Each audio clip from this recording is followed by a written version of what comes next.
নিঠুর কালা দিলে দিয়ে যা। ইংরেজি গানের ফিউশনে গাইছেন বাংলার লোকসঙ্গীত আর লালন গীতি, আর সেই গানের তালে তালে নাচে মেতে উঠেছেন আমেরিকানরা।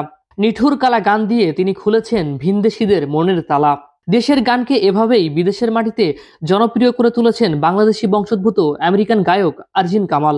সম্প্রতি সোশ্যাল মিডিয়ায় ভাইরাল হয়েছে তার কালা কালা কালা কালা শিরোনামে নিঠুর কালা গানটি।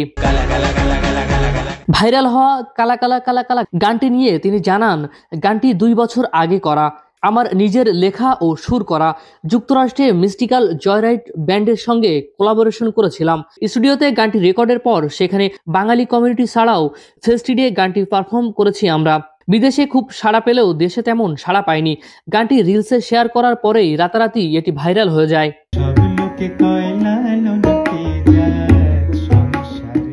সম্প্রতি যুক্তরাষ্ট্র থেকে দেশে এসেছেন আরজিন কামাল। বাংলাদেশে এসেই দেশের একটি গণমাধ্যমের সঙ্গে কথা বলেন তিনি। বাংলাদেশে আসা প্রসঙ্গে তিনি জানান, দীর্ঘদিন ধরেই মার্কিন যুক্তরাষ্ট্রে আছি, হঠাৎ করেই বাংলাদেশে আসা।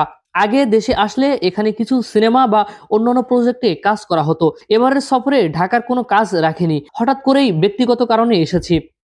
তবে ব্যক্তিগত কারণে হলেও জনপ্রিয়তার কথা বিবেচনা করে দেশে করে ফেললেন কালা নাইট। আবারও দর্শকদের মাতালেন গানে আর খুললেন মনের তালা। প্রসঙ্গত, 1 দশকে সঙ্গীত ক্যারিয়ারে এরই মধ্যে মৌলিক প্রায় 50টি গান করেছেন আরজিন কামাল।